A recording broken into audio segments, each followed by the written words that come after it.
SG against Execration dahil alam naman natin that Execration, based on their playoffs performance talaga dito sa MPL Philippines, ay nakita natin na very reactive sila. Alam nila kung paano mag-draft against their enemies, and Evos SG, they need to be prepared from the pack baits. So, okay, Evos SG going for the link ban. If I'm not mistaken, that is a glue. Yeah, that is On a glue. the side of Execration naman, Mathilda and Estes ang tinanggal nila. And it seems to me that Evos SG, they're really taking their time with this third pick of theirs. Yeah, I think Evos SG, they've really done their homework deep against Execration. Banning glue in first base is really critical kasi Execration, whenever they're second pick, they always pick the glue on the third pick kasi last pick yun na first base and there's no potential counter anymore kasi pagtatanggal-tanggalin ni Execration yan pagdating ng second phase. I like the Selena ban even though they don't usually do this in the Singapore. You have to pay respects to Etomax. And Execration right now, wala nang Selena but I'm quite sure that they're eyeing the Lunox. Nakita natin kung anong kayang gawin ng Execration with that Etomax Lunox pick. And they're gonna take out the Aldos, biglaan to and Evos SG, sila ata ang talagang, kumbaga, origin ng sapak ni Aldos sa jungle. Well, technically meron tayong insider, no? Technically, Si Blacklist ang nauna. sila ang gumaya. Sila ang gumaya. Kasi ano to, kwento sa akin ng mga players, naka-script nila yung Evos SG nung week na Grand Finals ng Eve ng Singapore. And nauna lang laruin ni Evos SG yung Aldos over Blacklist. Nauna lang ilabas. Pero ito nailabas na, Johen. Kaya ang ganda ng ganda ng order of bans sa XF. Feeling natin parang Blacklist yung binaban nila. Kasi nga, well, actually, sinabi naman nila sa interview, no, majority of the strategies that Evos employs, kinuha nila kay Blacklist. Wow. And speaking of that, Johed is the key pick. First pick and key pick for the side of Evos SG. Ang taas na priority na binigay nila dyan, and JPL might be really happy with that. Execration, we're still waiting for their first two picks on their side. They go for an Eve, and they go for a Benedetta. Now, ang tricky part dito, gentlemen, is etong Eve automatic mapupunta na to kay Etomax. Oh yes, definitely.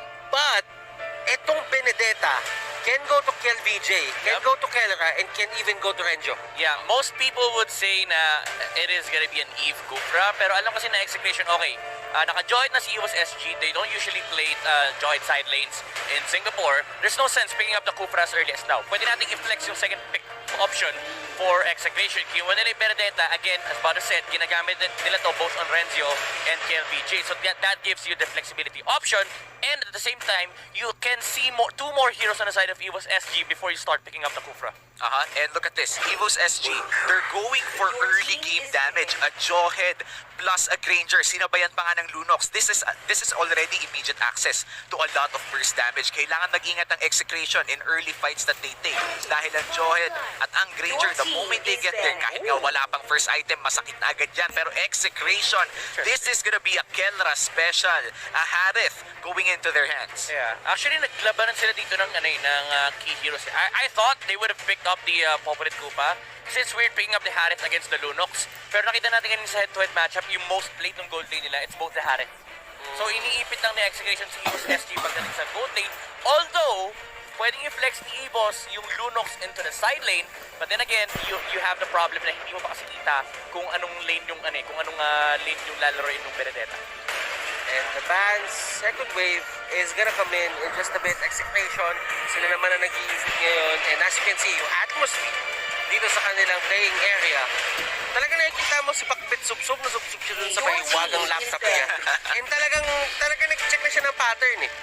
Nakikita mo naman, habang dito Evos SG, para silang nakasungkol. Nako, parang may hugot pala.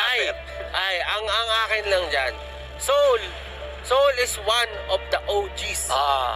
Wala pang MPL integrated na event na hindi nakakatapak si Soul. Nako. Nag-retire na nga yan eh. Sinabi niya nag-retire na. Nasa MSC 2021 pa rin. Gaano ka kalupit, nag-retire ka na, naglaro ka pa. Grabe. Ano yun, parang return of the comeback legends. Comeback legends. Baka Soul to. Yan ang nauna sa lahat. At yan yung yan yung mga kapagsabi na nagawa ko na. Nagawa ko na lahat kahit mag-retire. Oo. Kaso naglaro pa rin. Yun lang ba yung lamang niya kay Ribo? Hindi, si Ribo Sa- di pa sa- nag-retire. Oh, hindi pa nagre-retire si Sana, Ribo so eh. wag muna. Wag muna. Wag kayo magsalita ng Pag-usapan ganyan. niya. Marami bang pwede pagdaanan si Ribo? Oh. Pero balik tayo dito sa ating bands ha. Meron ng second rotation bands ang Execration, which is the Farsa at ang Hayabusa. Meanwhile sa Evos SG, tatanggalin nila ang Claude at nag-aantay tayo sa kanilang fifth band. And ladies and gentlemen, Evos SG with Honda Beast dito. Ay, hindi pala. Si JPL to, guys. Guys, si JPL to. I was just joking. Okay? Si JPL to. Hindi to si Honda Beast. Interesting yung interesting yung Hayabusa ban from Execration. Evos SG, again, they're thinking that the Benedetta will be played on Redsio. They've done this actually on Execration na pinaflex nila talaga yung Benedetta. Alam na ng Evos SG na kailangan nila magtanggal yung isang jungler. Pero Execration, pinakita lang nila na ang tingin nila sa Lunok support din, and at the same time, tinatanggalan nila ng hero si KLBJ. So baka Benedetta jungle na to. And Evos SG, they start removing the Kufra kasi alam nila, okay guys, most likely Benedetta jungle to on the side of Execration. Yeah, and Kufra is a signature Chaknu pick. Hindi kasi pag kukumpayin ko sana yung Chak Mamba. Tapos yung Chaknu, nagkamali tuloy. Chaknu, Pasensya na kapatid. Pasensya na po. Pero balik tayo dito sa Execration draft. Lapu-Lapu will be the pickup for Execration. Naantayin na lang talaga natin ang tank. Open pang Cho. And Cho is one of the most picked neto ni Chaknu in MPL Philippines. And you know what? Lapu-Lapu, you don't usually see it sa side ng Execration. But this might be something new to the team na in-integrate nila doon sa kanilang mga practice. And this is exciting for the side of Execration. Meanwhile, on the other side ng drafting screen natin, Evos SG, inaantay natin yung kanilang 2 picks na consecutive, and this is going to be very crucial for them kasi lahat ng adjustment dito nila gagawin. I think you pick Chango Cho here for Evos SG. Chango gold lane, side lane Cho. Oh, they go for the Esmeralda. Okay. That's an even better pick. The XP lane, Esmeralda against Execration. It's good against Harith. Yeah, good against Eve kasi kinukuha din niya yung shields. And at the same time, it's a good matchup against the Lapu-Lapu. Oh, wow. And they go for the Jack Mamba special. Ladies and gentlemen, nilabas ang crack. And this crack pick, nakita naman natin kung paano talagang kumulong ng mga buff o kumulong ng mga hero. Ito si Chaknu, napaka-exciting na para panoorin ang first game of Execration dahil based sa mga narinig nyo nga, excited na sila. Gusto na agad nilang gumera. At tinawag na, ladies and gentlemen, kung nakikita nyo yung shoot. So yung sound effects mo dyan, Bato. Dagdagan mo pa isa. Ay, wala na pala. Ikaw gumawa ng sound effects doon sa kabila. Gusto ko sa wala na, isa lang. Meron pa pala, isa pa. O yan, okay na. Wala. Pero yung team mo, 4 lang. Oo nga, ba't yung team mo 4 na? Masyadong malakas yung Execration doon kahit 4 lang eh. Joke lang. Okay. Guys, pasok na tayo ngayon si Dr. Strange and let's go! Dito sa Celestial Palace para sa game number 1 netong Evos SG versus Execration. Gusto ko yung nasabi ni Midnight dito yung Esmeralda plus Chang. Kasi usually ang nagkakatapat sa lane talaga Chang yung Esmeralda at nagkakaroon pa ng mga pero kung pinag-iwalay o pinagsama pala sila, feeling ko magiging masarap para dito sa Evos SG ang combo na yun. Pero tignan natin kung papasarapin ba ng Execration dahil to si Chakno medyo agresibo talaga agad. Grabe si Chakno, ginawang CCTV camera yung Grak. Hindi, literal na nanonood lang siya, tapos hinihintay niya lang bumaba yung buhay, tapos gagamitin niya yung kanya first skill. That ensures na gagamitin kasi ni Potato yung Retribution. So that allows Execration to get the Little Wanderer and uncontestable yung jungle buff ni Benedetta. And as you can see, JPL, Chakno, medyo nagkakaharasan sila dito. And napaka-importante yung point sa mapa na yan kasi nandyan yung walking ward tinatawag natin. And that's going to be very important because it gives regeneration din sa taong nakakuha niyan. So that is something na gusto itago na Execration para sa kanila for as long as nandyan yan. In Execration, they want to have that safety. Kumbaga yung walking word na yun would allow them to see the Joehead almost all the time na dadaan sa river. And Joehead, as we all know, very aggressive na itong hero na to. At mukhang hindi nga niya ipapato si Chakno dahil bad idea yun. And Power of Nature, Ancestral's Gift, hindi talaga siya mababato doon as long as naka-open yung kanyang Power of Nature. Interesting na na si Girl yung naglalaro ng ng Chang'o on support role. and they played the Lunox on the gold lane. This changes up the dynamic of the early game of Execration. They can't deal with Benedetta when they played the Chango support. So baka magbigay ng momentum to Execration. At grabe Curtis barrier, but Jack Null tinapon pabalik doon sa side ng Evos SG. Siya ang first blood netong game natin, pero Execration, kita mo yung pwesto nila. Ang ibig sabihin lang neto, gusto nilang mag-contest ng turtle. Yeah, this is a 3v3 so far. Wala pa naman nagro-rotate on the side of Evos, and mukhang papasok dito si Soul and Renjo. And Renjo, gamit ang ating, isa sa ating mga bayani na si Lapu-Lapu. And this is very fitting. Kasi may kalaban siyang dayuhan. Nako, Linexan, no? Winlixan. grabe naman yun.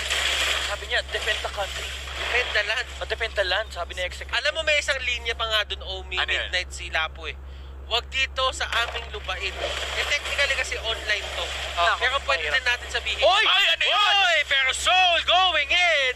The veteran dito. Shaknu will just get out. Grabe yun. Almost Evos SG, almost kill para dito kay Chakno once again, pero almost is never enough. Hindi naman nila natapos. Gusto ko yung mga ganyan linyaan eh. Medyo masakit lang, pero Mapapakanta tayo dito eh. medyo lang. Parang yan yung mga tanong na gaano kadalas ang minsan. Yan ang gusto ko sa'yo, Omi. May hugot ka lagi. Pero ayan, may hugot din. Oo. Ayan o, left, right. sa pakit- Oy! Ay! Hindi kinakaya. And makikita mo naman talaga kasi na medyo talaga nakatutok kay Lunox yung panalo na yun. Kasi nga, coping skills niya. Sumusunod talaga, tinatakit talaga. Hindi kailangan ng skill shot. Pero LVJ goes down. Soul doon sa may backline. Nahuli si Eto Max. Shaknu with the one charge. Evos SG secures the turtle. Mahuhuli pa nila yung Eve. And Soul, he wants more. Pero siya ata ang mapapunish dito. Nako, mainit to si Sol, pero mas mainit pa rin naman sa Pilipinas. Turtle na secure ng Evos SG. Tignan natin, ha? Execration. Ano pa bang win condition nila dito, Midnight? Well, honestly, ang win condition nila dito is to snowball with the Harit and the Benedetta. Medyo lugi kasi sila pagdating sa matchup. Yung 1v1 sa baba, it's not Kelra not playing that well. It's just the nature of the matchup. Lugi talaga si Harit against the Lunox, and that's something that Execration cannot address. Ang kailangan nila dito is proper rotations to take over the resources of Evos SG. But Evos SG, again, ang problema kasi ng Execration right now is hindi nila makuha yung mga openings na hinaharap nila kasi laging pinupoke si Chaknu. And Shaknu dito will be the target of that assault. Eto Max, siya ay nahuli. Ejector pabalik. Evos SG, they're finding their rhythm. Yung tempo nila na set nila in Execration, kailangan nilang hanapin yung comfort spot nila dito kahit breathing space. Obi. Para sa akin to, parang tempo break moment para sa Execration. Isang magandang laban, isang magandang pick-off could be the decision making na gagawin nila. yeah. Pero nabato na naman dito si Kelra. Kailangan nila, feeling ko kailangan kumalma eh. Kalmalicious muna tayo, tas reset, hanap ng isang fight na, or kahit isang pick-off man lang. Yeah. Maybe shut down Soul. And looking at the map, kung mapapansin mo, nagiging nagiging confident na din si Soul sa mga ginagawa niya. Kung papansin mo, pupunta siya sa may taas, nagka-cut siya ng wave. Hindi niya iniisip kung sino yung posibleng makapunta sa kanya.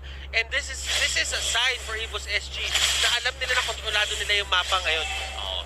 And feeling ko nga, during this time around, Execration, kailangan nilang kumalma talaga muna. Kumbaga, huwag muna patulan lahat ng laban na binabato ni Evos SG, pero papasok sila dito. Eto Max, nahuli ng unstoppable force. Jack with a wild charge! Yan na! Huli ka Sama! pa! And tempo break moment! Yun yung hinahanap ni Omi. And Potato, walang tinama. Potato, wala siyang tinama. Nabalatan dong! Imagine mo, 5 yung bala. Ni isa walang tumama. Eto pa, bibigyan pa ni Chakno ng isa. Bigyan mo na uppercut. Oh, clothesline mo. Isa pa. Oo. Check mamba. Oh, yun, hinarangan, grabe. Grabe yun ha. Si Renzo, wait lang, may 1v1. Pero Bravest Warrior palayo. Gusto ko yun ha, Bravest Warrior pero palayo. Okay lang yun. Okay lang yun. There is no shame in running away to fight another day. Yes. Oo, tama yun. You live to fight another day. Dapat Kahit Pilipinas. international viewers, kahit PH Trim to, naintindihan nila yun. Alam mo, kaya nga, yung famous quote, I shall return. Tama. Kaso hindi Hoy, pala Pinoy yun. Pilipino nagsabi nun. Hindi pala Pinoy yun. Hindi Pinoy yun. Sorry Kailangan man, mo musigan. Pero si Chakno dito, naku po. Nako. Nagkakalakakan sila dito. Napakaganda ng lakad mga kaibigan. Kaya po, Nakikita nyo may void crystal sa may gitna. Evos, sila Pokemon, sila JPL, talagang hinahabol nila si Chakno dito. Oo. And ito po ang tinatawag na running man challenge. Oo, ladies and running man gentlemen. challenge, Hindi ko bibitawan tong segment na to kasi napaka-importante ng bawat pangyayari dito sa larong nangyayaring to, ladies. Parang Michael Jackson, Oo. Oo. moonwalk to eh. Parang, Oo, moonwalk yan. Moonwalk yan. Ayun na. Ayun na. Tapos Ayun na. teleport. Di ba? Nung nagkaganon, nakapatay yung execration. Lumamang. Ayan, ang tawag natin dyan, lumamang. time-lapse jutsu ng Pilipinas yan. Oo. Baga, naramdaman na yung mga chakra. Oo, nabato na. Nagkaroon na ng time travel. Kumbaga sa basketball may traveling. Sa MLBB may time travel. Chakno. Chakno, tamang takbo. Okay, ejector. Ay, naku, wild charge. Si Potato, wala na namang tinamak. Pero it's a battle of the star players. Si Potato ang kanyang star player, pero kung hindi ito matama yung mga bala ni Mr. Star Player, parang medyo, feeling ko, Evos SG, maka-comeback legends na Execration to eh. Execration na, based on stats na to, hindi na to patawa. Punta kayo ng playoff ng FL Philippines, grabe Wala na namang kumambak. tumama. Grabe kumambak. Meron tumama, dalawa. Dalawa bala. Yung iba papunta na next game, gano'n. Ay, pero, grabe kayo ha. Walang ganyan. Walang ganyan. Wala ganyanan mo. Tayo ay fair. Pilipinas. We are fair. Okay. Walang kabayas-bayas. Pero nice one execution. Hindi kami bias. Teka! Teka, si Chakro dito umiikot-ikot. Pero Guardians Barrier, talagang kinokontrol lang nila yung tempo nung pagpas. Hindi na tempo, kinokontrol lang nila yung wave. Wala nang tempo-tempo. Ano pa sabi ko eh. Si Sol nandun sa may kitna, nagkakat na ng wave. Si JPL, naghahanap ng pick-up, binato yung damo. Pino 4v1 na nga, pero mukhang nakatakas. So wait lang ha. Real world manipulation. Wala flicker. Op. Ay, takot to! Nilagyan ng pader, tapos inuntok yung sarili. Hinedbat, ladies and gentlemen. And Ayan pa, may isa pa, may isa si pa. Pokemon, ay, nahuli si Pokemon. Natakas them all. JPL, unting lumalaban, nasa may gitna siya doon. At nakahuli tayo ng Pokemon, ladies and gentlemen. Naka 2-4-0 tayo doon, midnight. Anong nangyari doon? Bakit nahuli si Pokemon? Na Ultra Ball ba, Dong? Alam mo, sabi sa inyo, huwag kayo magkakating eh. Nagkating si Soul eh. Tabo, hinarangan ng guard. Sabi niya, dito ka. Dito entry. Wait lang ha, yan pa, isa pa. Si JPL, ayan na naman. Bakit pagka play-by-play, sa akin yung lagi binabato? Tama naman eh. Pero si Kela ka dito, lumaban na lang. Naku po, tumama si Potato. Nako, ito na nga yung masama. Kahit minsan hindi talaga tumatama yung mga bullets nito ni Potato. Pag tumama, medyo masakit. Malutong. Mahapdi. Malutong parang potato crisps. Oo, tama naman. Pero ito lang sinasabi ko sa inyo. Evos SG, nasa kanila yung Lord area ngayon. Kailangan natin sabihin to. Kasi kailangan ng Execration mabawi tong pwesto na to para hindi makuha ng Evos SG yung early push na hinahanap nila. Oo, pero ito, gumagawa-gawa na ng mga walls dito. Si Execration, Chakno, binabakuran yung Lord. Oo, kailangan talaga bakuran mo yan. Hindi nila pwede makuha yan. Yung mid-circuit nga na Execration, pinabakuran niya pa rin hanggang ngayon. Chakno? Winal charge. Pero naipit sa real world manipulation.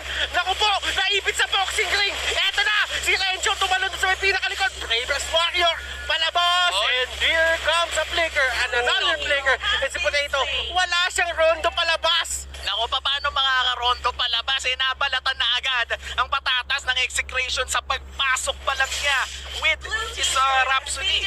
Tatandaan mo sa Pilipinas, midnight, analyze mo to. Kung meron silang french fries sa atin, merong sweet potato. Nako, ano yun? Kamote Q. Paano i-analyze yun? Analyze mo yun. May asukal. Paano kaya May kamote. yung sentence mo ang kasunod period? Hindi question mark. Wait lang ha. PHP na yung Lord. Pero ito na, nagkakatalo na, ladies and gentlemen. Sumama na kayo sa pag-headbang. Soul, hinahawak si Head to Max. And the Lord has been slain. Mapupunta sa Pilipinas, ladies and gentlemen. Pokemon! Nahuli ka na naman! And Evos JPL. Sa may pinakalikod si Soul. Naku, kumpas ka ng kumpas. Kumpas ka ng kumpas. Takbo na, Execution. Nice one. Ay, joke lang. Patas tayo. Patas tayo. Execration secures the Lord 11 minutes in. Sabi nga ni Execration, trabaho lang. Walang personalan. One baby. Oo, next one, Tama ka. wala tayong healer pero nice one, Execration. Pasok tayo dito. Lord, on the bot side of the map right now. Evos SG, di pa naman to Luminous Lord. I feel like they could potentially clear out the Lord pero mabibigyan ang Execration ng oras na makapag-push sa ibang lane. Pero si JPL dito, batong-bato na. Ayaw na gumalaw. Ayaw na gumalaw. Oy, Ito na si Jack. dumatas yung Sabi niya. crack. Oo, dumatas yung crack. Pero ito yung, ito yung mahirap for Evos SG. No? Kahit sobrang yaman ni Potato, kahit sila yung leading, again, yung nature ng matchups mo, lugi ka kasi sa assassin. Once na mahuli ka, sa real world manipulation, nasa mercy ka ni KLBJ. Kaya ang hirap gumalaw for Potato. Look at this! Di ba? Instant, kapag nakikita si Potato, nilalapagan ng real world manipulation. Wait lang kasi Sol, pumasok! Naku, si Sol pumasok pero si Kelra tamang trabaho lang. Wala siya pinapansin. Sabi niya, Torre lang guys. Guys, Torre lang. We got this. Rencho, run away. Sabi na, si Sol, umabol siya unti-unti dito. Naku po, aabol ba kayo? Hindi habol. Walang namatay. Walang bawi ba? Inhibitor, walang bawi dong. Ano nangyari doon, Midnight? Wala, ang masabi ko lang, trabaho lang. Wala Tatandaan mo sa Pilipinas, pag may nag-aaway, usually, yung dalawa nag-aaway yung Naghawa ka ng nagsisimula. tenga? Yung nandun sa may, likod, Anong yung tropa yung nagsisimula ng away. Kasi nagkakaroon ng buluhan. Oo, kaya nag-aaway silang dalawa, wala kasing third party. Sabi, huwag mo sa tenga. Oo, sa tenga. Yun yung nagsisimula eh. Nako, nagkahawakan na ng tenga dito dahil 13 minutes na inside the game at kung kanina lamang ang Evos SG, 5 minutes lang tayo nagkukulitan dito. Sabi ng Execration, more than enough na yung 5 minutes na yan. And 2K golding na ang meron ng Execration entering the mid-game. And let's look at this objectively. Evos SG, they do have their late game potential. I know you know that, Midnight. Yep. Can you please tell us kung ano yun? Meron pang lunok sa Evos SG. Nakakatakot pa rin to for Execration. But what Execration has is the insane teamfight presence. Kasi kapag tinignan nyo kung paano nag-initiate ng fights ang Evos SG, laging nauna si JPL, babagsakan sila ni Soul, tapos mag-ultimate si Pokemon tsaka si Girl. But the problem is, yung mobility ng Execration, they can maneuver around the fights against Evos SG. So, ang condition dito for Execration to win fights is gawin lang kung ano yung ginagawa ng heroes nila.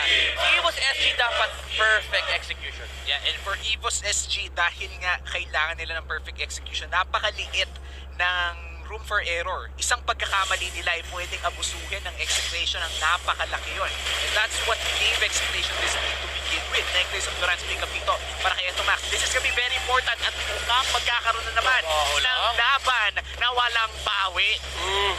And as you can see, yung mga lanes natin dito is going well doon sa side ng Execration. Lahat ay papush sa side ng Evos SG and napakalaki ng breathing area nila dito para mag-clear ng sarili nilang jungle. Ang pinaka-problema ngayon, ang tanong ko sa inyong dalawa, gaano ba ka-importante na makontrol na ngayon ng Execration yung gubat ngayon ng Evos SG? And ngayon na kinokontrol na ng Execration ng gubat ng Evos SG, talagang makukulong nila ang resources ng Evos SG. Ibig sabihin nun, most resources mapupunta na lang sa loob ng base o sa mga malapit sa torre for Evos SG. That limits the gold gain that they get towards late game. And that means Execration, mas maraming gold, mas maraming access sa items. Even if may Lunox late game to sa Evos SG, kung wala namang pera pambili ng item, it's still gonna work out for Execration. Ang tanong na lang is, makikip up ba nila ang pag-control sa jungle area ni Evos SG? Evos SG Execration, nasa area sila ngayon netong enhanced Lord. This is the Luminous Lord. Importante to for both teams because whoever gets this will have secured one, sabihin na lang natin for Execration, makakapunta siya doon sa may base na mismo ng kalaban. Well, for the side of Evos SG, this is a way para mapantay nila kung ano man yung damage na nagawa ng Execration sa base. And they need to equalize this dahil Evos SG, medyo nawawala na ang tempo sa kanilang mga kamay. Again, this is already a 2K gold lead for the side of Execration. Kendra has already scaled up on this Harit pick and alam naman natin kung gaano ka-savage maglaro dito ng Harit si Kendra. In Execration, they're on their way to another big team fight win. But this Lord, this Luminous Lord, nagiging sobrang taas ng pressure para sa Evos SG at Execration na makuha to. And that's why we're all seeing fights in the mid lane. At si Eto Max na huli ni Soul, pero si Eto Max ay merong flicker at Meraban. Potato going down. Mababa na masyado yung buhay dito, pero Kelra! Oh my God! Pa! And look at this! Zaman Force, Chrono Dash, Synchronation. Isama mo na lahat!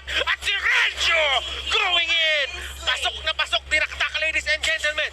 Nako, tuloy-tuloy Paano ilalaban dito? Soul, sunod ka na! Flicker palabas dito para kay Esmeralda. Looks like mid lane ang sunod na objective for Execration. It's gonna be a free turret. They can take the base of Evos SG. Meron pang Zaman Force. Si Kelra dito, Chato. Napakaganda ng zone niya dito, Butters. At grabe yung execution dito, talaga sinusugod na Immortality Pop. Nako, si Son tumanon, Falling Star Moon. Palabas. Palayo. Patakas. Falling Star Moon, papalik na base at mukhang base na nga ang target. At grabe ang execution, ladies and gentlemen. Game number 1. Fieldwork manipulation, umahabol sila sa unta ko. Naku po. Wait lang, wala bang winning cam? Nagpalit yung screen. Wala bang winning Nagpalit. Oo, easy lang. Easy lang. Teka lang. Kapag nagkakasin. Easy lang. Easy lang. Oh, hindi tayo yan, ha? Hindi tayo yan. Kapag- Guys, wala kaming ginagawa dito. Kapag ka nagkagayan sa MPL, winning moment na eh. Teka lang. Sila gumawa niyan. Hindi tayo. Spoiler alert. Sip tayo dito. Para lang po sa mga manonood, ang prod po na nagpalit yan ay hindi po dito galing. So, Hindi po dito galing at wala po kaming kinalaman dyan. Mahal po namin trabaho namin. Pero mas mahal na! LBJ going in! At ito na pinakalaban. Lunox will go down. At si Soul, Potato, hinahabol na sila. bigyan nyo na nasabi. Bigyan nyo na nasabi. Oh, labas yung camera. Labas yung camera. Pwede na. Pwede na. O, isa pa. Ikaw ang nagsayang, iba ang kumain. KLVJ. Ang sakit naman nun, midnight. Wala, ganun yung ginawa eh. Trabaho lang. Trabaho lang. Oh, pwede na magtrabaho. Balik nyo na yung winner's cam. Yan na. Okay, guys. Oh. Di ba, ang tagal nila ngayon ibalik kasi naligurado na sila.